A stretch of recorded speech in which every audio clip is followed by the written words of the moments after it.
नमस्कार मित्रांनो, तर तुमचं परत एकदा स्वागत आहे माझ्या नवीन व्हिडिओमध्ये. तर चेहऱ्यावरून तुम्ही कळतच असेल की माझी झोप काही झालेली नाही आहे, पण माझं रात्री खूप बॅक पेन होत होतं म्हणून मी आराम करत होती.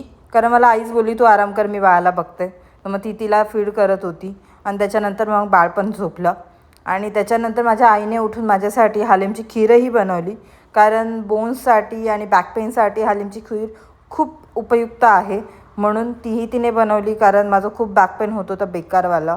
आणि त्यानंतर दुपारी येऊन बघते तर आजी आणि नात दोघी आजूबाजूला झोपल्या होत्या आरामामध्ये.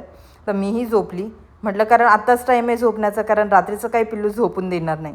नंतर संध्याकाळी आमच्या तिघींचीही खूप मस्त झोप झाली होती. आणि झोप झाल्यानंतर तर भूक लागणारच, तर मग काय खाऊ म्हणून मी इथे चहा आणि लाडू खाल्ला.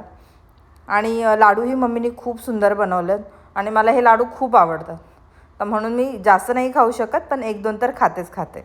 आणि त्याच्यानंतर बाळ इथे खूप आनंदात खेळत होतं, कारण तिची दुपारी एवढी छान झोप झाली होती. तर फुल आरामामध्ये ती खेळत होती आणि तिला बघून मला बरं वाटलं. आणि इथे रात्रीचं मी रस्सा आणि भाकर चुरून खाते, कारण बाळाला पण पोटात गॅस वगैरे व्हायला नको ना म्हणून. आणि इथे रात्रीचं मग मी नाईट शिफ्ट चालू झाली आहे आणि ते मी बाळाला दूध पाजते. पण आज खूप बरं वाटलं. शेवटी आईचं आई पण काय असतं हे आज मला माझ्या मम्मीच्या वागण्यातून कळालं. तर आजचा दिवस मी संपवते आणि थँक्यू.